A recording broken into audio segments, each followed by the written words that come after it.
ABC Actu. ABC Actu, c'est l'essentiel de l'information.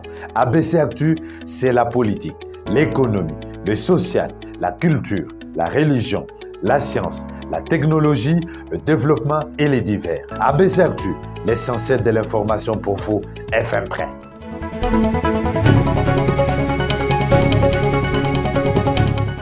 Merci à vous de nous choisir pour vous informer. Le titre de ce jour, c'est tout de suite. Les enclavements du territoire de Luozi au Congo central étaient au centre des échanges entre le gouverneur Guy Bandou et le directeur général de l'Office des routes, Jano Kikangala. Des solutions durables sont à venir après cet entretien. C'est à suivre dans ce journal. Le ministère de la Recherche scientifique s'apprête à organiser la première édition du conclave du génie scientifique congolais. Le Premier ministre est allé se rendre compte de l'avancement de préparatifs de ces grands rendez-vous à suivre dans ce journal.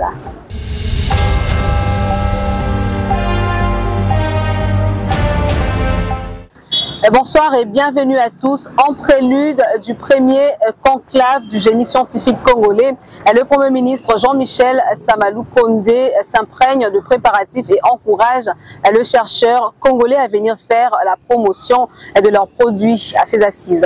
Regardez.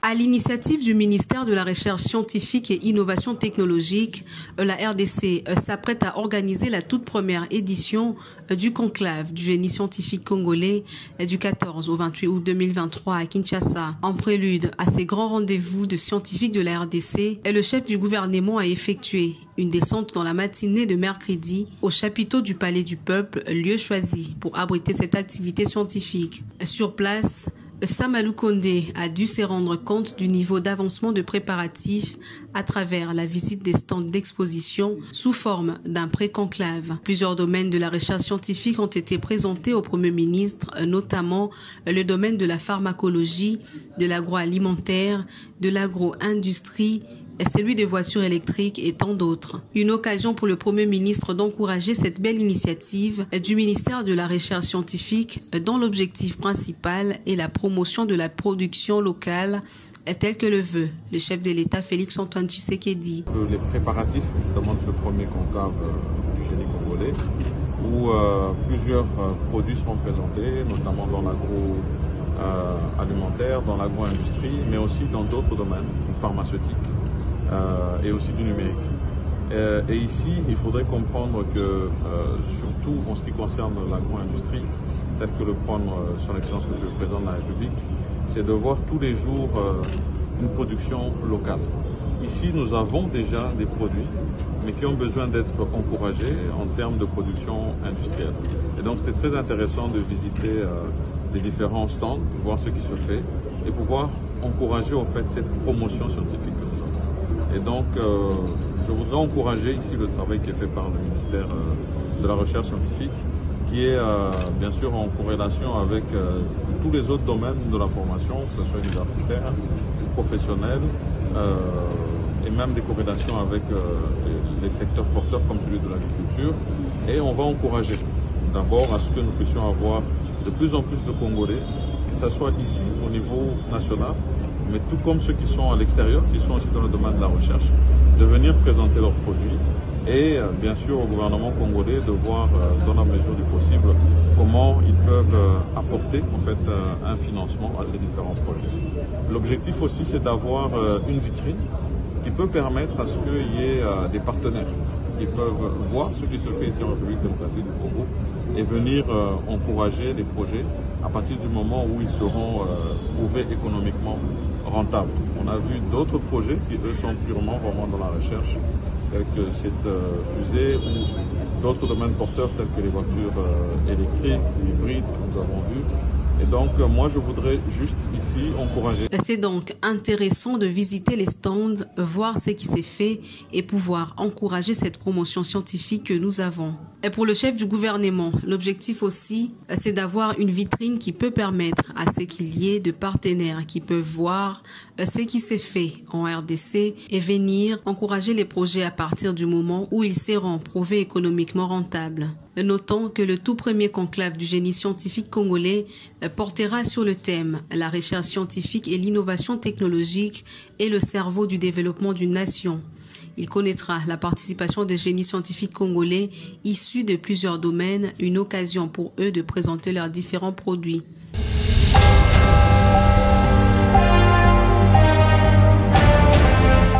Kinshasa va abriter le G3, premier sommet trilatéral sur les forêts tropicales à la fin du mois d'août 2023. Affirmation faite à Belém au Brésil par le ministre indonésien des investissements et affaires maritimes en marge du sommet sur le bassin de l'Amazonie. Regardez. Fin août 2023, Kinshasa, la capitale de la République démocratique du Congo, va accueillir le premier sommet sur les 3 grandes forêts tropicales du monde. L'annonce a été faite mardi à Belém, au Brésil, par Luhut Binsar, ministre indonésien des investissements et affaires maritimes, à l'issue d'un entretien avec le chef de l'État, Félix-Antoine Tshisekedi. C'était en marge du sommet sur le bassin de l'Amazonie auquel participe le président de la République. Ces assises vont réunir autour du chef de l'État congolais le président Lula da Silva du Brésil pour le compte du bassin de l'Amazonie et son homologue de l'Indonésie, Joko Widodo, pour le compte du bassin de Bornéo-Mekong. Le ministre indonésien a réaffirmé la détermination de 3 pays à faire un front commun, à partager leur expérience, à travailler ensemble pour la sauvegarde de leurs forêts tropicales, poumons de l'humanité, et à trouver une juste compensation en faveur de leur population. Avec une telle similitude, la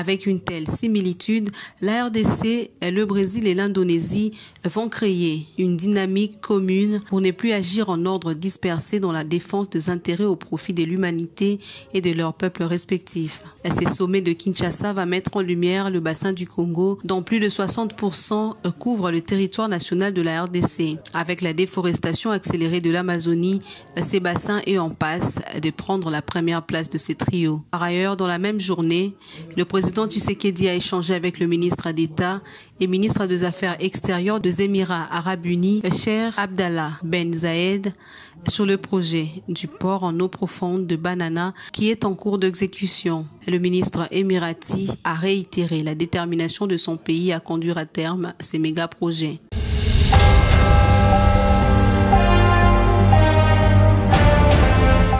Parlons en sécurité. Dans ce journal, la population de l'Ituri va bel et bien prendre part aux élections de décembre prochain. À l'instar d'autres coins du pays, les conditions favorables de paix sont assurées, une garantie de l'administration militaire. On écoute. Et sous les commandements du lieutenant-général Boyanka Chamadjoni, toutes les dispositions sont déjà prises par l'administration militaire de l'Ituri pour la bonne tenue des élections du 6 décembre dans cette province. Nous en voulons pour preuve la stabilisation de plusieurs zones jadis sources d'insécurité et les retours des déplacés dans leur village d'origine. Toutes ces réalisations démontrent à suffisance la détermination et l'engagement du commandant suprême des forces armées de la République démocratique du Congo, Félix-Antoine Tshisekedi Tshilombo, à pacifier l'est de la RDC. Ces efforts sont salués par Patrick Rouvalet, notable du territoire d'Ndjougou. L'état de siège a réussi à maîtriser maintenant les agitations et puis les tensions politiques communautaires qui favorisent actuellement. Il y a des développements à la province de l'Ituri. Nous voyons par-ci par-là les routes sont asphaltées à travers la ville de Bougna. Il y a des routes de terrain national RV7 en train de réhabiliter. Les gens circulent, c'est ça vraiment parmi tas d'autres avancées positives de l'état de siège à la province de l'Ituri. Par là, nous remercions sincèrement le chef de l'État, puis le régime spécial de l'état de siège à travers son gouverneur, le lieutenant-général Boya Kachama, qui sont en train de battre beaucoup d'efforts pour que la province de l'Ituri change et paie son image. Occasion pour ces dignes fils de l'Ituri d'inviter les groupes armés signataires d'actes de cessation des hostilités à demeurer dans la logique de la cohabitation pacifique de toutes les communautés de l'Ituri. Plus de 5 mois qu'il y a quand même une petite accalmie après plusieurs accords de paix de Aru. J'espère qu'il y avait une petite accalmie qui reste encore maintenant de consolider cette accalmie-là jusqu'à la fin. À part les dérapages que certains groupes armés comme Codeco continuent encore de d'inquiéter la sécurité de la population de l'Ituri. Donc nous appelons aussi à passer que la Codeco et d'autres groupes armés dans le territoire de Djougou déposent les armes pour permettre à la population de regagner leur village et d'évacuer librement à leurs préoccupations. Il n'est pas vraiment normal de faire souffrir leurs propres frères, nos propres populations congolaises. Ce n'est pas vraiment anormal de cela. La mise en œuvre de cette mesure exceptionnelle instaurée par les garants de la nation est porteuse d'espoir pour cette province riche en potentialités et renfermant des personnes.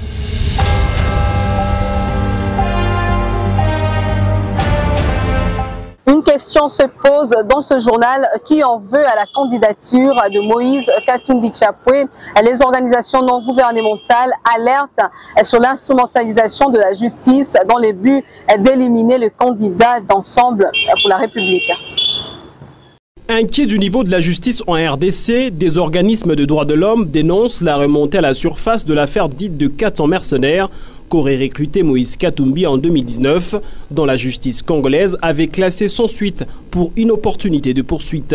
D'abord, Justicia ASBL écrit avoir lu cette information dans une lettre adressée au procureur de la Cour de cassation le 18 juillet 2023 par l'ancien conseiller du président de la République en matière de sécurité. Dans cette lettre, en effet, l'ex-conseiller du chef de l'État, M. Jean-Claude Boukassa, démis de ses fonctions il y a peu, demandait des informations sur le dossier d'une prétendue affaire de 400 mercenaires, révèle Justicia ASBL. Pour cette structure citoyenne, cela ressemble à une tentative de museler l'opposant Moïse Katumbi à l'approche des élections. Sur ce même dossier, l'IRDH, Institut de recherche en droits humains, fait plutôt un plaidoyer au nouveau conseiller spécial du chef de l'État en matière de sécurité, le professeur Essambo, en l'exhortant de privilégier, je cite, des élections apaisées et de changer l'approche d'abus du pouvoir judiciaire de son prédécesseur. Selon l'IRDH, dans la dite lettre devenue virale sur les réseaux sociaux, l'on peut y lire comment l'ancien conseiller spécial du chef de l'État a rappelé au procureur près la Cour de cassation l'injonction de poursuivre Moïse Katumbi pour recrutement de mercenaires étrangers, plus de 400 anciens marines américains et commandos sud-africains, et lui a même ordonné de fixer sur l'état de ce dossier et d'attendre un nouvel ordre. Ce qui est scandaleux, estime l'IRDH, des faits qui rappellent, selon cette même structure de droits de l'homme, une injonction abusive de M. Alexis Tambwe Mwamba, ancien ministre de la Justice sous l'ère Kabila. L'IRDH recommande au professeur Jean-Louis Essambo, nouveau conseiller en matière de sécurité du chef de l'État, de veiller sur les services de sécurité afin qu'ils arrêtent d'instrumentaliser la justice en donnant des injonctions, je cite, destructives de la démocratie et de l'État de droit.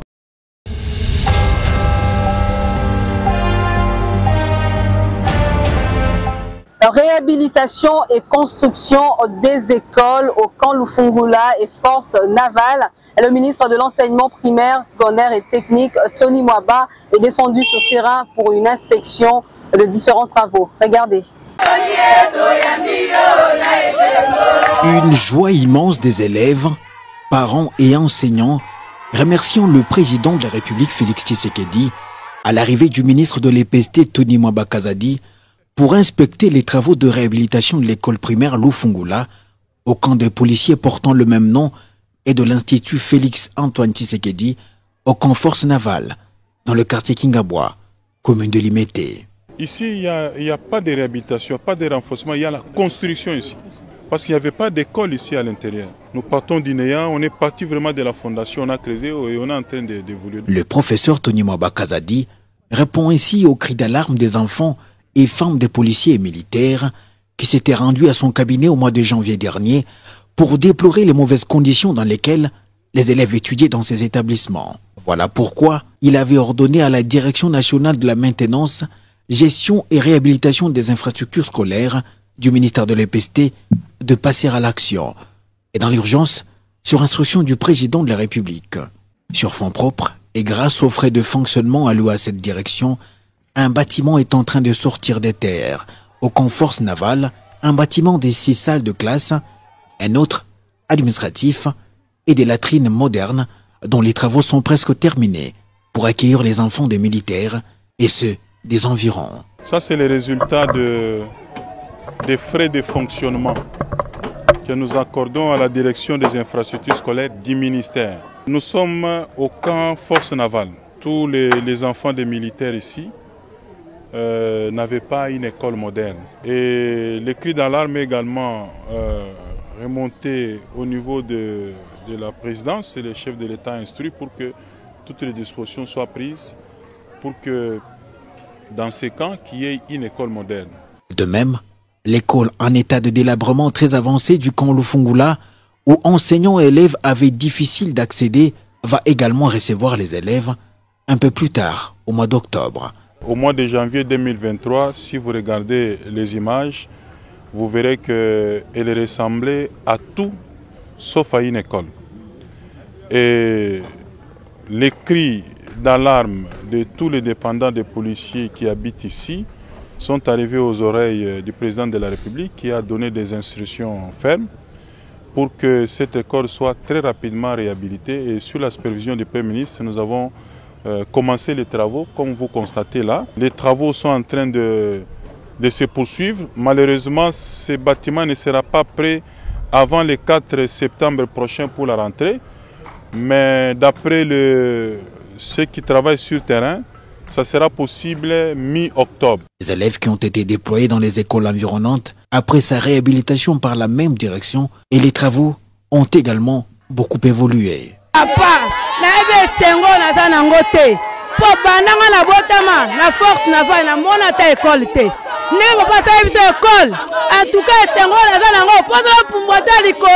En tout cas, papa nazali esengo ya makasi po bana na biso banyokwami bazokele kotanga mosika bana beye bazokufa mais leo tokomona ekole na kati ya ka force navale toza na esengo. Une réalisation qui s'ajoute à plusieurs autres dans le cadre de l'amélioration des conditions d'apprentissage des élèves prônée par le président de la République.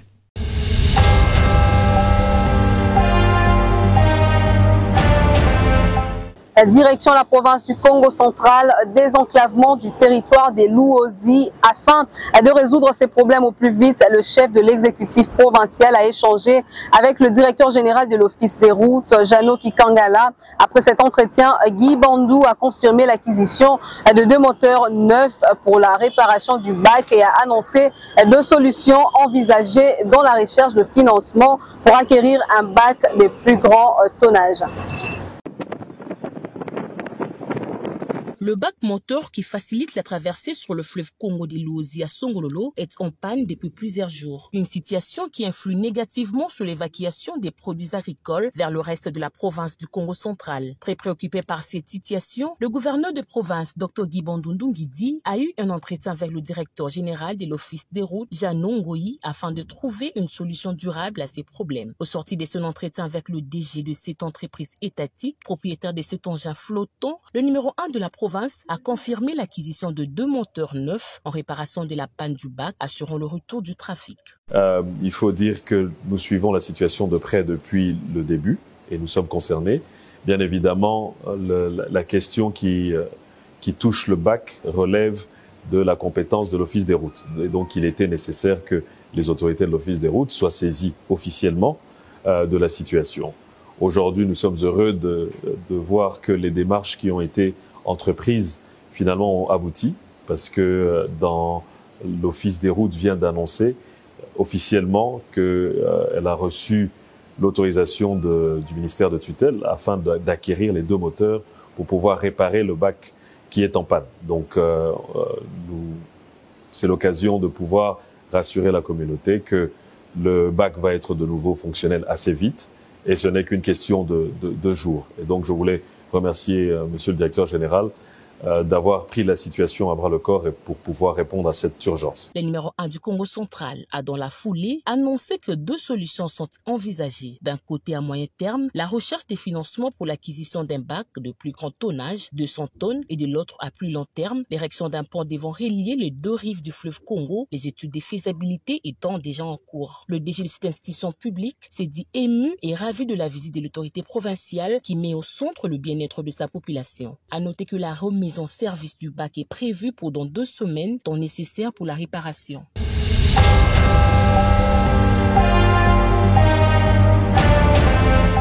Allons-y au là-bas à présent. Pas de souci pour les usagers qui empruntent la route nationale numéro 39 dans le tronçon Kolwezi-Muchacha. Après le dégât survenu il y a quelques jours, les ponts ont été remis en service. Regardez. Pas de souci pour les usagers qui emprunte la route nationale numéro 39 tronçon Kolwezi-Muchacha après les dégâts causés par un camion de marque Fuso qui a fini sa course dans le pont Loudi au niveau de PK 144, endommageant énormément cet ouvrage depuis la nuit du 26 juillet dernier. Une situation qui n'a pas laissé les autorités de la province indifférentes. Aussitôt saisi de cette information, l'ingénieur Machata Kayembe Célestin, ministre provincial des infrastructures et travaux publics, l'homme des situations urgentes, s'est impliqué pour remettre la circulation à la normale sur ces ponts d'une capacité de 60 tonnes avec une longueur de 27,27 mètres et 4,5 mètres de largeur, où plusieurs éléments de la structure ont été tordus. Mais grâce au dévouement du ministre des ITP, les travaux ont été lancés en urgence par l'Office des routes sous la supervision du directeur provincial lui-même et les conseillers techniques du ministère des tutelles. L'ouvrage a été remis dans son état initial pour faciliter aux usagers de traverser les deux côtés du rive avec n'importe quel moyen de transport routier, surtout ceux qui étaient bloqués pour quelques jours suite à cet accident. Après les devis que nous avez transmis, que nous avons aussi envoyé à l'autorité provinciale, il n'a pas hésité de mettre des moyens à la disposition de l'Office des routes pour que le pont soit réhabilité le plus vite que possible. Chose qui a été faite. La première équipe est arrivée hier. L'Office des routes et le ministère des infrastructures. Comme vous l'avez constaté, les travaux ont déjà commencé. En fait, ici, c'est pour pouvoir répondre un peu aux soucis du chef de l'État, Félix Antoine Tshisekedi, qui préfère toujours qu'on s'occupe de la population. Un seul mot dans la bouche des usagers et trafiquants qui empruntent cet axe routier, c'est la reconnaissance juste envers les autorités pour cette implication rapide à leur endroit. Enfin, la solution est visible. Nous félicitons le gouvernement provincial. Nous avons été ici avec le ministre des infrastructures qui est venu. Il nous a promis, chose promise, chose faite. Ensemble avec l'équipe de l'Office des routes et nous les passagers, nous avons fait...